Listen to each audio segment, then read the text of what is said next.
Água pura, ar puro, alimentos puros são grandes preocupações dos nossos dias.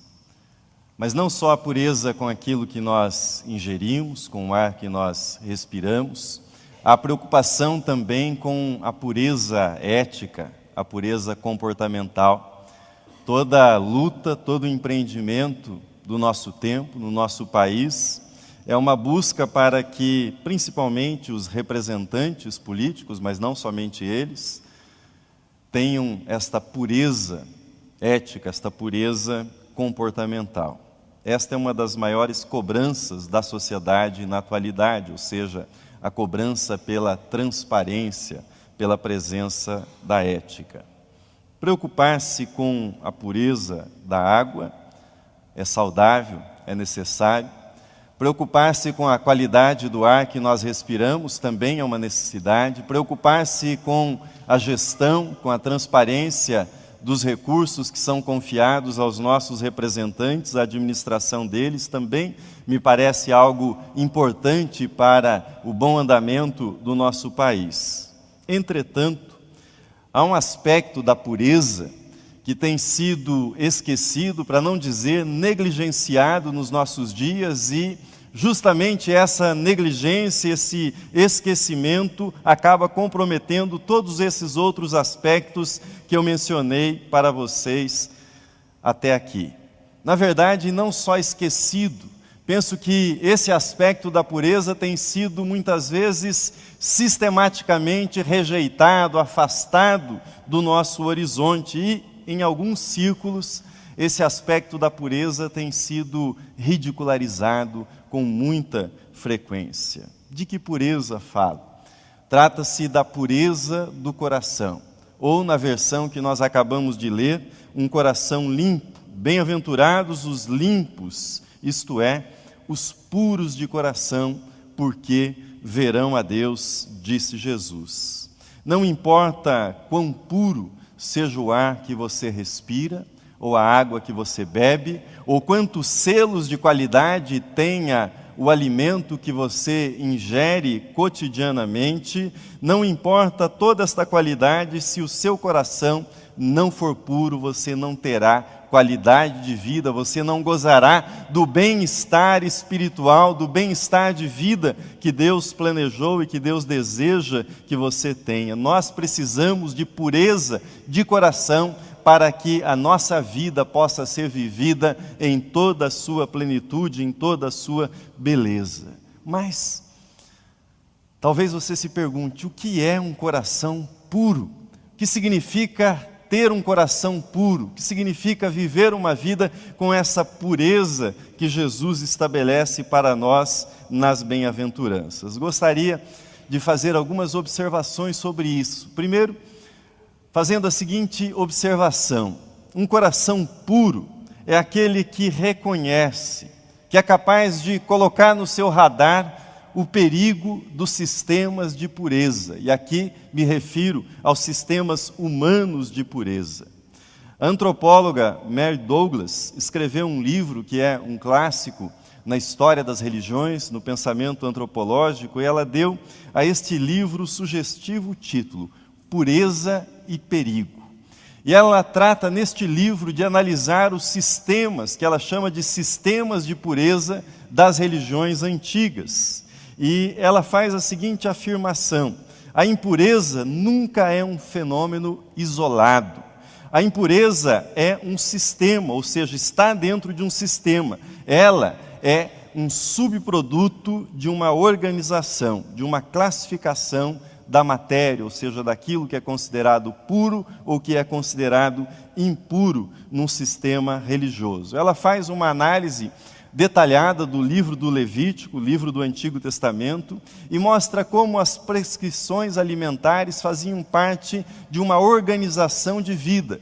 E o objetivo dessa organização de vida que está presente no livro do Levítico, por meio de uma dieta, era a meditação na unicidade, na beleza, na organização, na santidade de Deus. E a mensagem do Levítico é: ser santo é ser uno. Ser santo é não viver uma vida contraditória, ser santo é ter uma vida de integridade.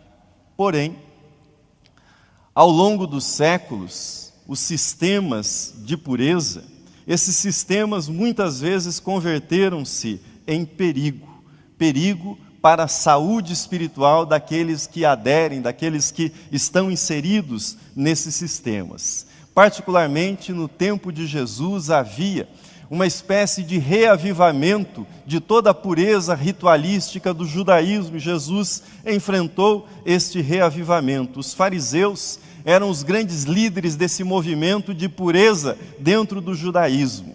E eles ditavam, por exemplo, regras precisas quanto à manutenção da pureza.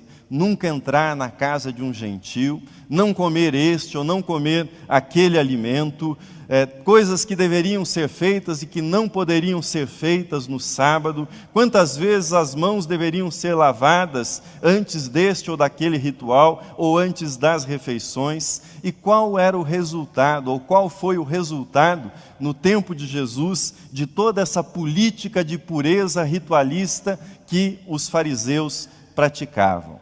Veja, nas palavras do próprio Jesus, qual era o resultado de todo esse sistema de pureza. O texto está na tela, você pode acompanhar comigo a leitura. Jesus disse: ai de vós, escribas e fariseus, hipócritas, porque limpais o exterior do copo e do prato, mas por dentro estão cheios de rapina e de intemperança.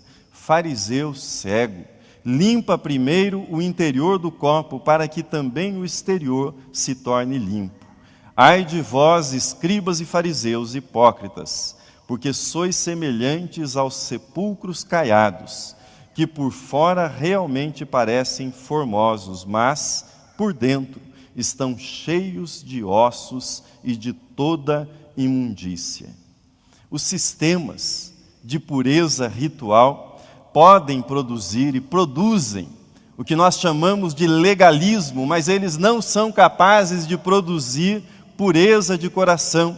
Os sistemas de pureza produzem hipocrisia, produzem orgulho, mas não produzem santidade, não produzem humildade. Os sistemas de pureza normalmente resultam na criação de burocracias religiosas que tratam de fiscalizar a vida dos outros, e geralmente essa fiscalização recai sobre os mais fracos, e são eles que pagam o preço da desobediência às regras do sistema de pureza. Os sistemas de pureza ritual produzem, em geral, uma religião corrompida, maculada pelo comércio. Mas, talvez, o pior resultado de todos os sistemas de pureza seja a produção e exclusão daqueles que são tidos como impuros, que não merecem estar entre os puros, não merecem estar entre aqueles que são denominados de santos falsamente. Aliás, os evangelhos registram uma única vez que Jesus usou de violência. Apenas uma vez Jesus foi violento. E você se lembra quando? Quando ele entrou no templo e ele virou as mesas dos cambistas, começou a expulsá-los e agiu com uma agressividade que não se viu na vida de Jesus em nenhum momento. E qual a razão para isso? As mesas dos cambistas estavam no chamado pátio externo, que era conhecido também como pátio dos gentios. Na lógica dos fariseus, que controlavam todo aquele esquema de vendas no templo, na lógica dos fariseus estava o seguinte: o comércio é impuro, então vamos colocá-lo no lugar onde as pessoas impuras já estão, afinal de contas elas são impuras, vamos explorá-las. Vamos ganhar dinheiro com a impureza dessas pessoas, nós que somos as pessoas puras. Diante disso, Jesus, de modo enfático, disse: a minha casa será chamada casa de oração para todos os povos. Não só para aqueles que se consideram puros, não só para aqueles que fazem de si mesmos pessoas puras, mas casa de oração para todos os povos. E diz-nos o evangelista Marcos que, desse momento em diante, os fariseus e os sacerdotes assentaram entre si que eles matariam Jesus. Tudo para manter a pureza da religião que eles praticavam. Tudo para manter a pureza ritual que havia no templo. Portanto, o primeiro passo na direção de um coração puro é ficar longe dos esquemas, dos sistemas de pureza religiosa que são estabelecidos pelos seres humanos. Em segundo lugar, um coração puro começa pelo reconhecimento da própria impureza. É espantoso como o cristianismo nos nossos dias dá pouca importância a isto. Embora a pureza de coração seja um tema negligenciado nos nossos dias, ela é, do começo ao fim das Escrituras, enfatizada. Separei alguns textos para avivar na nossa memória a importância da pureza de coração. Veja comigo o texto que está na tela. Porque o Senhor não vê como vê o homem. O homem vê o exterior, porém o Senhor olha o coração. Mais adiante, cria em mim, ó Deus, um coração puro e renova em mim um espírito inabalável. Eu, o Senhor, esquadrinho o coração, eu provo os pensamentos. Mas o fim desta admoestação é o amor que procede de um coração puro, de uma boa consciência e de uma fé não fingida. Chegai-vos para Deus e Ele se chegará para vós. Purificai as mãos, pecadores, e vós de espírito vacilante, limpai o coração. Jesus não aboliu o ideal de pureza, mas Ele enfatizou onde reside a verdadeira pureza.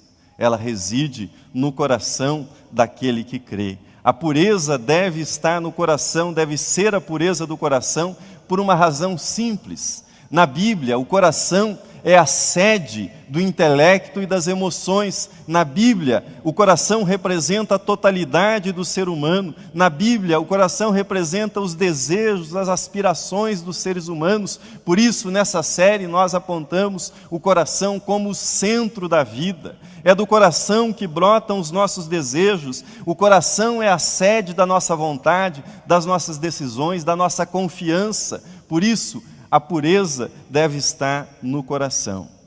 Como membros da igreja cristã, nós devemos zelar pela pureza da igreja. Nós devemos buscar a pureza da igreja.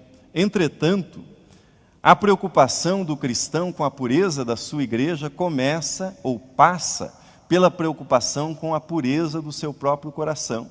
Ou seja, a melhor contribuição, a contribuição fundamental que nós oferecemos para a pureza da nossa igreja é a pureza do nosso coração. Eu detesto dizer isso, mas eu preciso dizer. Na história, a obsessão pela pureza organizacional, seja a pureza de uma igreja, ou seja a pureza de um partido político ou de qualquer outra organização. A obsessão pela pureza de uma organização na história sempre degenerou para os piores tipos de hipocrisia e para os piores tipos de manipulação e de injustiça. Nós precisamos, nesse tema, ficar com aquilo que a Confissão de Fé de Westminster afirma sobre a igreja. O texto está na tela.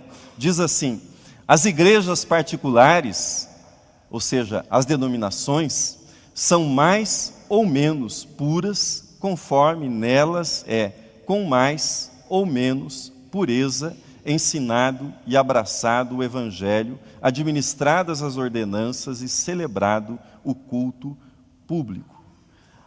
A melhor contribuição que você pode fazer para esta igreja é cuidar da pureza do seu próprio coração. Jesus não disse: bem-aventurados aqueles que participam, aqueles que são membros de uma igreja pura, porque verão a Deus. Mas ele disse: bem-aventurados aqueles que têm um coração puro, um coração limpo, porque verão a Deus. Ele não disse, bem-aventurados aqueles que estiverem numa igreja de pessoas perfeitas, porque estes sim verão a Deus. Não, ele não disse isso, e não disse pela simples razão que a igreja ou qualquer outra religião é uma abstração. Uma igreja é uma organização que produz uma imagem a partir do comportamento médio dos seus membros, daqueles que pertencem àquela confissão. Porém, a religião verdadeira é aquela que está no seu coração, que está nas suas ações, que está no seu testemunho, que é demonstrada na sua coerência de vida. É a religião que você vive. Esta religião é que de fato conta diante de Deus.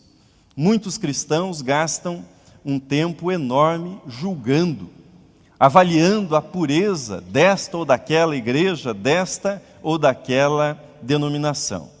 Isso é um grande desperdício de tempo, uma grande inutilidade. Por tudo aquilo que nós encontramos nas Escrituras, nós sabemos que no dia do juízo, Deus não chamará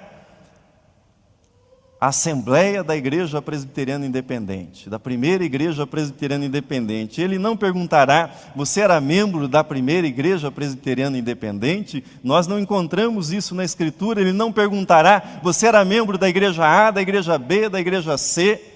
Ele não perguntará, você era pastor da primeira igreja, você era presbítero, você cantava no coro da primeira igreja? Você era diácono, era membro da primeira igreja? A Bíblia não diz em nenhum lugar que Deus fará esse tipo de questionamento. Mas a Bíblia é muito clara. Por exemplo, em Romanos, no dia em que Deus julgará os segredos dos homens. No dia em que Deus olhará para aquilo que estava no meu coração, no seu coração. Essa é a base da avaliação de Deus. Portanto, não gaste o seu tempo criticando, avaliando, ou mesmo exaltando esta ou aquela denominação. Esse não é o critério de avaliação de Deus. A igreja tem um lugar, as denominações têm um propósito, mas certamente esse propósito não é responder no dia do juízo a qual denominação nós pertencemos. Um coração puro, por fim, um coração puro é aquele que foi purificado. Quando nós começamos a falar em pureza, é muito fácil que caiamos naquilo que nós estamos tentando evitar. Assim, eu gostaria de desfazer algumas ideias que talvez sejam equívocos nos quais nós venhamos a incorrer quando falamos sobre pureza de coração.